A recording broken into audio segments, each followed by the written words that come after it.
Southwestern Family of Companies welcomes you to the Action Catalyst. Each week, our diversely and amazingly accomplished guests share their insights and inspirations to help us ignite our own. So let's invest attention together to breathe, to reflect and refocus, and decisively defeat that voice we call Mr. Mediocrity. Then let's enjoy moving forward to make a positive difference in our world.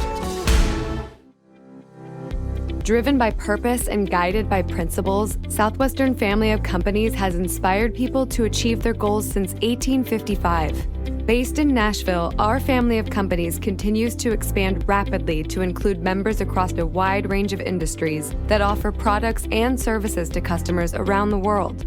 We take great pride in positively impacting the communities that we serve. On today's episode, host Dan Moore chats with gratitude and mindfulness expert Deborah Hawkins. Deborah has been blogging on gratitude and mindfulness since 2010, with a mission to show people how they can examine their own experiences and use them to lift their mood and create happier lives. Referring to her approach as intentional gratitude, she offers practical tools and examples that help people find resiliency during challenging times and optimize good feelings when things seem to be going their way. She is the author of 2 books, and also offers courses and coaching on the topic of intentional gratitude. Well, Deborah, welcome to the Action Catalyst. It's so great to have this chance to spend a few minutes with you today. Thank you, Dan. Well, I'm really interested in people's life journeys and what you've done in the area of gratitude, making it very intentional and helping us all understand the value of that is terrific. But can you back us up a bit and maybe talk about some of those key pivots and those twists and turns in your life? I think understanding my backstory is very important to understand how important this discovery of gratitude was for my life. Basically, I experienced some abuse and trauma when I was a child. This left me with a very low sense of self-esteem when I was young. And as I became an adult, I was prone to depression a lot. I came to 2 conclusions probably when I was a child. One was that my life was not worth very much, and the other was that nobody would ever listen to me. So while I functioned and held a job and all that stuff, I really was disappointed a lot with my relationships, and my career didn't take off as I would have liked it to. And after relocating to another city to jumpstart my life, my career, things didn't materialize there, and I moved back to Chicago. This was in my early 50s, so I was pretty old already when I kept trying different things to make them work. And I came back to my hometown, and then I had a car accident, and I couldn't walk for a few months, and things were really, really dark in my life. I came to a point where I decided I had to do something. I had to see things a little bit differently. I had to take control over how I feel. And I started writing short reflections about little things in my daily life that I could feel grateful for or appreciate. And this was like a fantastic thing for me. So I did this for quite a while, and I put this in the blog form called No Small Thing, which is that nothing is too small to deserve attention and possibly spark gratitude. Nothing is too small. And I've posted almost every week since 2010. And I continued to learn about gratitude, not only what uplifted me. I discovered that I tended to write about a handful of themes, and I call these themes my grateful dozen. And I discovered that sometimes I would be aware of feeling good or appreciative just because I was fully in the moment. And sometimes I would connect to feelings by intention, by living my life and say, oh, are any of my gratitude themes, my personal themes, showing up in this situation? And very often I was able to bring myself to a higher outlook, more optimistic and more positive, because I knew myself well enough that I knew what to look for. Well, I want to back up just a second there because you said you were in a car accident. Most people, they would spiral downward at that point and just think about how horrible things are. Can you remember what triggered you to get more on this spiral upward and being grateful in a situation like that? Well, I couldn't walk. I was on my couch. I just knew that I was really depressed. I knew that I couldn't go on in this frame of mind. And the only thing I could do was start very slowly.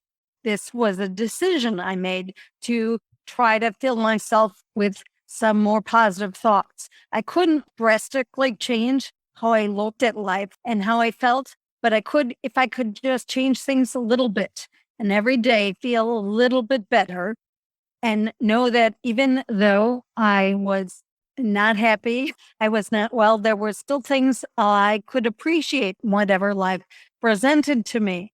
So actually, I went through this stage when I really evaluated what sparked gratitude in me personally.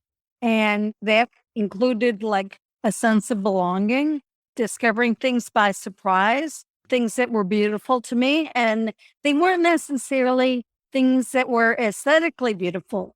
I realized I had a very open definition of beauty. Beauty could be things that just worked well. So it really got me to be mindful and got me to think about these little things that made a big difference in how I felt. You deserve massive credit for that because, again, most people would have just gone the other direction. So well done. Thank you. There's something nice about starting things small because I know for me in the past, affirmations didn't really work because it was like trying to convince myself of something I didn't quite believe. But if I could do things in a small incremental way, it starts opening up more possibilities. And that is such an important lesson also, because I think affirmations are so widely misunderstood, almost like it's supposed to be a magical incantation. But no matter how many times I say, I'm 35 years old, it ain't true. And no amount of affirmation is going to make that so. But affirming that we appreciate and what we're grateful for, those are what things that can really grow and become powerful. I think that's something very different about my approach to gratitude than what I see often, which is basically responding positively to good fortune. Anybody could feel grateful when they get a parking place close to where they want to go, or they get called by somebody they're thinking about. But I think that's really not where gratitude is most powerful. I think gratitude is best when it doesn't depend on circumstances. It's internally directed. Self-awareness. And I guess we can never get too perfect at that. Can you talk to us about intentional gratitude? That's a concept that you use regularly.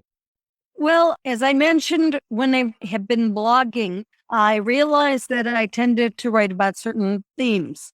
So I decided I had personal gratitude themes, and I believed everybody does.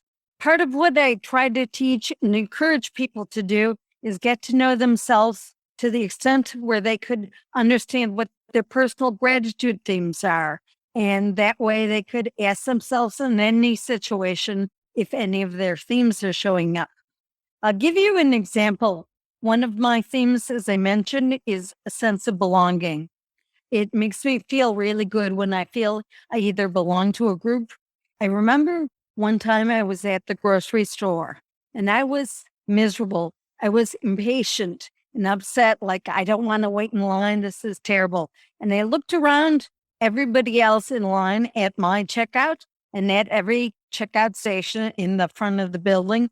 And I realized everybody was in the same position I was. We all looked at each other and we started smiling, almost laughing. I really felt that I was appreciative of the sense of belonging with other people. I think other people are what can give that gratitude moment a lot of life. It can make it three-dimensional. It can really extend it and make it powerful.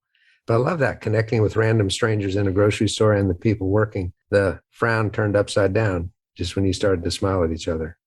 I recommend to people to really look at some of their favorite memories or photographs that they might have stored in their cell phones and try to understand, look for clues about what they personally are grateful for. I'm over 60. I remember growing up, and if I didn't want to eat the dinner my mother put in front of me, she would say something like, "Oh, there are kids in China that would be happy to have this." Well, that didn't make me feel grateful. I don't feel comparisons are a good way to really feel gratitude. I just felt sorry for the kids in China. So, not comparisons, but understanding what you genuinely feel grateful for. So that would be one level of intentional gratitude. You know, those things are out there. You know what you love. So that's one aspect of the intentionality. And the other aspect is particular to you. Like, I love surprises. I often want to be in control, but I'm often happiest when I'm not in control. When something hits me by surprise, it reminds me to be humble. It's okay. In any situation, I go, what is surprising here? Like, Mm. I know that's one of my personal themes. That's a great question. What is surprising here? That's a really powerful one because we can pull that out of the hat anytime we want it. I think it's wonderful. I think there was a Benedictine monk that made a famous TED talk like almost 10 years ago. And he said, if you want to be happy, be grateful. And I think there's such a powerful message in that because I think we all want to be happy, but happiness is often hard to achieve directly because people often don't know they were happy till after it's over. So that kind of feeling also interferes with feeling the good feelings fully. So I think happiness might be difficult, maybe impossible to achieve in terms of like a really high state. But I think the state of contentment is very worthwhile to pursue. If you know what makes you grateful, it's very concrete. Most people know what it is that makes them feel grateful and being fortunate for what is in front of them. You must have a big smile on your face quite a bit of the time. Lately, I do.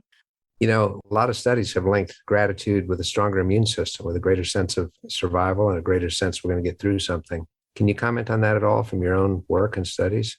Sure. You can't really deny difficult times or challenges, but I do feel that if you know yourself and know that while you are going through these difficult times, there are still things you could see in the world that you love, that uplift you, or that add convenience to your life, or reflect your values. And while things might be difficult, as long as you could consciously decide to give some of those things your attention, you have a lot more leeway to bring yourself back up.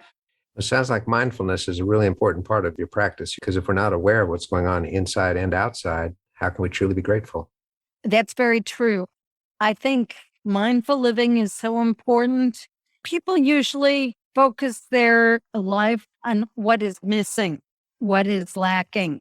And I believe that if you apply your mind to things, if you ask yourself questions about what is presented to you, you can realize what you can build on. And that goes back to the idea that you could use gratitude to really uplift yourself, to boost your confidence and your mood, and be of service more because you're taking responsibility for your own mood and outlook. You have more energy you could actually give to somebody else. hmm That's another key insight. When we get other oriented, we get more energy out of that relationship than we want to be a recipient of somebody's gift or generosity back to us. That's powerful. Do you have a morning routine that jumpstarts you? There's a few things that vary. I wish I could meditate more often, but sometimes my dog won't let me. The dog. So I don't do that. But I have a routine where I start the day writing 5 ways I want to acknowledge myself for something that I did the day before, rather than start looking at a to-do list. I want to start the day giving myself credit for something that really reminds me that I'm powerful. So the acknowledgments could be as simple as taking a compliment. Coming from a place where I didn't think much of myself, it was very easy to dismiss when somebody would say something nice to me. And I go, yes, but. hmm And now when I say, thank you, stop arguing, I acknowledge myself the next day because I want to acknowledge myself for all the good things I do and good things I think, because that further empowers me to do more things. And I think that's a good frame of mind to start the day with. Wow. Things you feel good about that you did the day before. I feel like that's an amplification of ability in such a unique and fantastic way. Yeah, I've journaled different ways for many years. And for many years, I wouldn't read them, but it's actually interesting to reread what you've written sometimes and find out that you have some of the same preoccupations that you had 20 years ago, or remind yourself that you have so many more opportunities. So I'm also trying to be more aware of opportunities. So even if I don't do anything right away, sometimes I'm actually recording in another notebook names of people or ideas that I have or somebody else has that I want to check out later. Because your mind like thinks so many thoughts and you can't do everything. You can't focus on everything. But I believe that you should always be open to ideas and opportunities. But if you dismiss it as, oh, it's another thought, we'll come back to that later. Right. And not give it any attention and not honor it by recording it, you're kind of giving up something of yourself that has value. Mm-hmm. Deborah, normally the last question that I ask my guests is, what advice would you give to somebody who's been dealt a hand of cards? They can't find anything with a picture on it, let alone an ace. And if I can take a chance at hitting a couple of things that I think you might say based on what you've just said. One is simply being aware that you do have a hand of cards. It's not that you have no cards. There's a hand of cards. And that if you can get involved with other people to some extent, but most importantly, being self-aware enough to realize that we're all going to go through up periods and down periods, but that we have resources and we have abilities if we simply fan the flames and remind ourselves of that. And those little, small, incremental steps that can move us in a more positive and more productive direction. And above all, the notion of being intentional with our gratitude. Am I getting close? I would add one thing to that is really to spend time finding out what you love and value.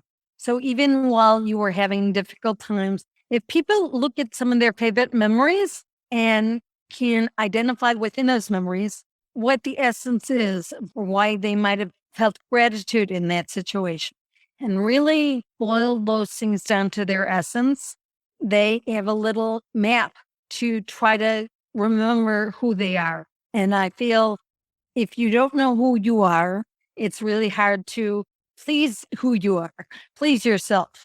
But if you know who you are, you have a better chance of finding something worth living for, even if things are difficult. They should understand the essence of why they were happy in those situations. And I think even people that have had really difficult lives remember like something from childhood or something that brings a smile to their face, some memory. So I think if people really look at that memory and try to understand the essence of why they felt good in that situation, they could have something to build on. Something to build on. And you've given us a lot of good words to build on today. Thank you, Deborah, not only for being with us, but for the good work that you do for everybody. I feel very blessed by this conversation. So thank you. Thank you very much for being able to talk with me. If you enjoy this podcast, please make sure to subscribe. To stay updated on everything that the Action Catalyst is up to, make sure to follow us on Facebook and Instagram at Action Catalyst Podcast and Twitter at Catalyst_Action. Thanks for listening.